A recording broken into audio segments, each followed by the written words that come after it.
안녕하세요, 가치남입니다. 9월 17일 목요일 국내 증시가 마감이 되었습니다. 오늘 시장의 단연코 이슈는 LG화학이 아닐까? 이렇게 생각하고 있거든요. 그런데 LG화학 외적으로도 증시가 많이 좋지 못했어요. 코스피를 살펴보면 약 1.2% 하락했고 코스닥도 비슷한 폭으로 하락을 했죠. 뿐만 아니라 일본, 중국, 그리고 전날 미국 증시까지 좋지 못한 흐름이 이어졌고 그 때문에 많은 종목들이 하락이 나오지 않았나 이렇게 생각을 해봅니다. 자, 특히 삼성전자 오랜만에 다소 큰 폭으로 하락이 나왔죠. 그래서 다시 6만원 아래로 내려오게 되었고 LG화학 같은 경우에는 약 6.1%의 하락이 나오면서 64만 5천원에 마무리가 되었어요. 바로 수급을 한번 살펴볼게요. 자, 코스피의 수급을 살펴보면 오늘 개인들은 매수세를 보여주었지만 외국인과 기관 모두 순매도세를 보여주면서 하락을 유발했다고 생각하고 있습니다. 특히 기관 같은 경우에는 거의 한 달 동안 3거래일을 제외하고 다 전량 매도했거든요. 외국인은 그렇다고 쳐도 기관 같은 경우에는 매수세가 좀 들어왔으면 좋겠다 이런 생각을 해봅니다. 자, 이어서 삼성전자를 살펴보면 오늘 하락폭이 조금 컸죠. 역시나 외국인과 기관이 매도세를 보여주면서 오늘 낙폭을 키웠다고 바라보고 있고, 이어서 LG화학 같은 경우에도 하락폭이 굉장히 컸어요. 어제도 약 5% 이상의 하락이 나왔고 오늘도 약 6%의 하락이 나왔는데, 반대로 외국인과 기관은 직전 거래일들과 비교했을 때는 비교적 큰 폭으로 매수세가 들어온 것을 알 수 있죠. 기관의 주체를 한번 살펴볼게요. 금융투자, 투신, 기타금융, 연기금 이렇게 매수세가 들어왔고 특히 연기금 쪽에서 매수 물량이 많이 들어온 것을 알 수가 있습니다. 이어서 오늘 전체 수급을 한번 살펴볼게요. 오늘 17일 기준으로 외국인이 가장 많이 매수한 종목은 SK하이닉스와 LG화학, 호텔신라 이렇게 세 종목인 것을 알 수 있고, 특히 SK하이닉스하고 LG화학은 금액으로만 놓고 봤을 때 가장 많이 매집했죠. 그리고 기관 입장에서도 살펴보면 인버스를 제외하고 LG화학을 가장 많이 매수했다, 이 점을 알 수가 있습니다. 자, 오늘 LG화학이 배터리 부분을 물적 분할하기로 의결했다 이런 발표를 했어요. 그리고 LG에너지솔루션이라는 가칭으로 12월 달에 출범하기로 결정을 하였습니다. 자, 저는 여러분들에게 한 가지 제안을 드리고 싶어요. 어떤 이슈가 발표가 되고 이 이슈를 통해서 주가의 흐름을 예측하고 싶다면 본인이 기준을 세우고 직접 한번 내용을 찾아보는 것을 권장해 드리고 싶어요. 왜 이런 말씀을 드리냐면 주식시장에서는 본인의 주관이 굉장히 중요하거든요. 즉 본인의 생각을 토대로 중심이 잘 잡혀 있어야지 어떠한 대외 변수가 발생이 된다고 하더라도 여러분들의 이런 내용을 토대로 적절하게 대응을 할 수 있다고 생각하고 있어요. 반면에 내가 이런 주관이 없고 다른 사람들의 의견을 듣고 행동하게 된다면 항상 다른 종목에서도 같은 행동이 반복이 될 수 있고 결국에는 자기 주관보다는 남의 의견에 따라서 행동을 실천할 수 있다 이렇게 생각하거든요. 그래서 주식시장에서는 반드시 본인의 주관이 가장 중요하고, 이런 중심을 지키기 위해서는 본인이 직접 기업의 이슈가 터질 때마다 찾아보고 조사해보면서 중심을 잡아나가는 것이 가장 중요하다고 말씀을 드리고 싶습니다. 특히 저는 여러분들이 네이버 게시판이죠. 네이버 게시판만큼은 보지 않았으면 좋겠다 이렇게 생각하거든요. 정말 네이버 게시판에 있는 글들을 보면 열의 9은 그냥 툭툭 내던지는 말밖에 없어요. 그런데 이런 글들을 통해서 여러분들의 심리는 더욱더 공포 속으로 들어가게 되고, 이렇게 나의 심리가 공포 속으로 빠져들수록 항상 좋지 못한 행동으로 이어질 수 있다 이렇게 생각하거든요. 그래서 네이버 게시판을 통한 자료 수집보다는 본인이 직접 자료를 찾아보시는 것을 권장해 드리도록 하겠습니다. 자, 오늘 이사회에서 물적 분할로 결정이 났죠. 그렇다 보니 많은 분들께서 이런 점에 우려를 하실 거예요. 아니, 나는 LG화학에 투자를 했는데 투자한 목적 중에 하나가 배터리 사업을 믿고 투자를 했단 말이죠. 그런데 배터리 사업 부분을 이렇게 떼어내버리면 나는 화학 종목만 가지고 있는 것이냐, 이런 의견이 가장 대다수라고 생각하고 있거든요. 자, 그런데 한번 잘 생각해 볼게요. 가칭 에너지솔루션이죠. LG전지라는 기업을 물적 분할할 경우에는 100% 지분을 LG화학이 갖고 있어요. 그래서 주주 입장에서 봤을 때도 주식의 가치는 변하지 않거든요. 그런데 우리가 우려하는 것은 LG전지가 신규 상장되는 것이잖아요. 제가 여기서 여러분들에게 두 가지 경우의 수를 말씀해 드려볼게요. 자, LG전지가 신규 상장이 된다는 가정하에 그 전 상황과 그 이후의 상황을 차례대로 한번 말씀을 드려볼게요. 일단 LG전지가 신규 상장이 되려면 먼저 신설 법인이 설립이 되어야 되고 그 이후에 IPO 절차를 통해서 신규 상장이 된단 말이죠. 앞서서 LG전지가 12월에 출범하기로 결정이 났죠. 그렇다는 말은 12월 이후부터 IPO 절차를 통해서 신규 상장이 될 텐데, 여기 보시면 신규 상장 절차거든요. 크게 세 가지로 나뉘어요. 이 세 가지 절차의 기한을 한번 살펴보시면, 첫 번째 실사 단계에서 약 2달 정도 시간이 소요되고, 두 번째 심사 단계에서는 약 3개월에서 4개월 정도 시간이 소요되거든요. 그리고 마지막 단계, 청약 단계죠. 이 기간에서는 한 달 정도 기간이 소요돼요. 합치게 된다면 6개월에서 7개월이 되죠. 그렇다는 말은 정말 속전속결로 12월에 출범하고 IPO 절차를 통해서 상장이 된다면 정말 빨라야 내년 7월쯤이 될 텐데, 7월이란 말은 그 전까지는 비상장 기업으로 LG화학의 자회사로서 남아있게 된다, 이런 말이죠. 자, 그렇다면 비상장 기업으로 속해 있는 기간 내에 올 3분기, 그리고 올 4분기, 내년 1분기, 내년 2분기, 이렇게 4분기에 실적 발표 시즌이 있어요. 그렇다는 말은 LG전지를 통해서 발생되는 매출과 영업이익에 대한 긍정적인 시각들은 LG화학에 녹아들 가능성이 높다, 이런 말이죠. 자, 그리고 재무제표라고 하잖아요. 우리가 재무제표를 확인할 때는 연결 재무제표를 사용하거든요. 연결 재무제표라는 말은 자회사의 매출과 영업이익을 모회사에도 반영을 하는 것이거든요. 그런데 LG전지가 100% 지분을 LG화학이 소유하고 있단 말이죠. 그래서 LG전지의 매출과 영업이익은 그대로 LG화학에도 잡히게 된다, 이런 말씀을 드리고, 때문에 LG전지가 떨어져 나간다고 해서 LG화학의 영업이익과 매출액이 줄어든다, 이렇게 설명하는 것은 오류가 있다, 이런 말씀을 드리고 싶어요. 다만 우리가 우려하는 점은 이 부분이죠. 제가 아까 별표를 쳐드렸죠. IPO 절차를 통해서 코스피 시장에 상장을 하게 된다면 LG전지 같은 경우에는 투자회사나 사모펀드 형식이던 간에 LG전지에 투자를 한다면 신주를 발행을 해야 되거든요. 이때부터 이제 문제가 생기는 거죠. 신주를 발행하게 되면 LG화학의 지분율이 줄어들기 때문에 지분 가치가 희석될 수가 있어요. 그래서 이런 부분을 여러분들이 우려를 하시고 표하시는 것 같은데, 만약에 이런 지분 가치가 희석된 부분을 상쇄시킬 수만 있다면 문제 없을 수도 있겠죠. 자, 그렇다면 상쇄시킬 수 있는 부분이 무엇이 있을까요? 여러 가지가 있을 수 있는데, 지금 2차전지의 시장이 커지고 있고 지속적으로 영업이익과 매출액이 증대가 되고 있어요.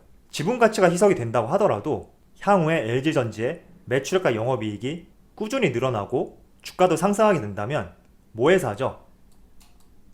LG화학의 펀더멘탈도 좋아질 수밖에 없다, 저는 그렇게 생각하고 있습니다. 자, 현재 LG화학이 세계 배터리 시장의 점유율 1위거든요. 올 상반기 기준이에요. 그리고 경쟁 상대로 중국의 CATL 가장 많이 비교를 하고 있는데, 점유율 측면에서는 별 차이가 없죠. 그런데 매출과 시가총액을 한번 볼게요. LG화학 같은 경우에는 7조, 그런데 시가총액은 44조, CATL 같은 경우에는 1조 5천억, 그리고 시가총액은 LG화학보다 2배 정도 높은 것을 알 수 있어요. 자, 그렇다면 배터리 부분만 떼서 확인 한번 해보면 2분기 기준이거든요. 올 2분기 매출 측면에서도 CATL보다 LG화학 배터리 부분이 더 높은 것을 알 수 있고, 영업이익도 약 1,500억 정도 발생이 되었거든요. 그래서 오히려 LG화학이 분사를 해서 다른 글로벌 기업과 배터리 부분만 직접적으로 비교가 됐을 때 여러 투자를 통해서 직접적인 가치를 비교할 수 있는 하나의 기회가 될 수 있다, 이렇게 생각하고 있고, 이런 기회가 된다는 말은 당연히 LG전지 신규 상장된 기업의 주가도 상승할 수 있는 가능성이 높겠죠. 그럼 이어서 모회사인 LG화학의 주가도 움직일 가능성이 있기 때문에 우리가 너무 물적 분할은 악재, 유상증자도 악재, 이렇게 고정된 생각으로 바라볼 것이 아니라 지금 상황과 시점, 그리고 분할되는 기업의 업황, 이런 것들을 토대로 따져보신 다음에 나름대로 주관을 세우는 것이 가장 중요하다고 생각하고 있습니다. 제가 대표적인 예로 예시를 하나 보여드릴게요. 그동안 수많은 기업들이 인적 분할과 물적 분할을 했었는데 직접적으로 비교하기는 어렵더라고요. 왜냐하면 사업도 다르고 업황도 다르고 여러 가지가 달랐기 때문에 직접적으로 비교하는 것은 어려웠지만, 하나의 기업이 있더라고요. 이 기업 같은 경우에도 2차전지, 전기차 배터리에 사용되는 양극재 시장의 선두주자거든요. 이 기업을 예시로 한번 보여드릴게요. 보여드리면서 여러분 나름대로 생각을 정리해 보신다면 좋을 것 같습니다. 자, 이 기업은 에코프로 BM이거든요. 아마 LG화학을 투자하신 분들이라면 에코프로 BM에 대해서 다들 아실 거예요. 2차전지 소부장 기업 중에 대표 기업이죠. 그런데 이 기업 같은 경우에는 지난 2019년 3월 5일날 물적 분할을 했어요. 기존에는 에코프로라는 기업이었는데 2차전지 사업 부분만 에코프로 BM으로 물적 분할을 했고, 신규 상장된 날짜가 2019년 3월 5일이거든요. 여기 차트의 가장 끝단이 3월 5일이고 지금 여기 끝단은 오늘이거든요. 그래서 신규 상장된 이후부터 오늘까지 전체의 차트이고, 자, 그렇다면 모회사 에코프로의 차트도 한번 볼게요.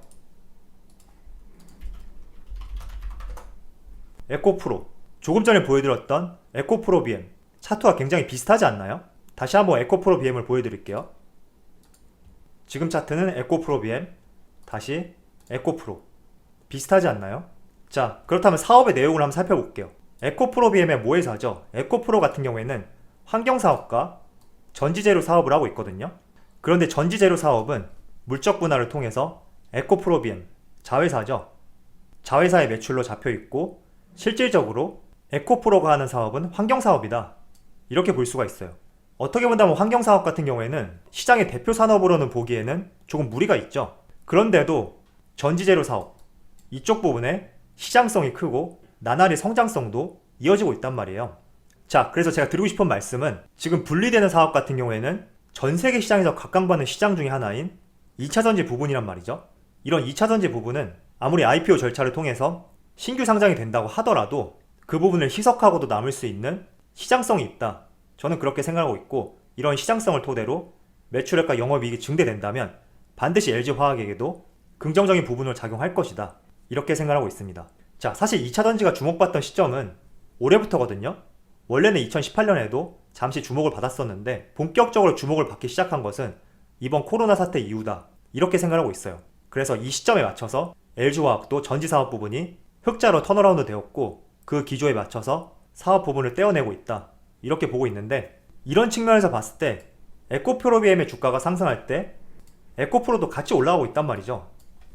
물론 기업도 다르고 하는 사업도 조금씩 다르기 때문에 직접적인 비교는 어렵지만, 지금 분리되는 기업 같은 경우에 글로벌 시장에서 가장 각광받고 있는 산업 중에 하나인 2차전지 사업이란 말이죠.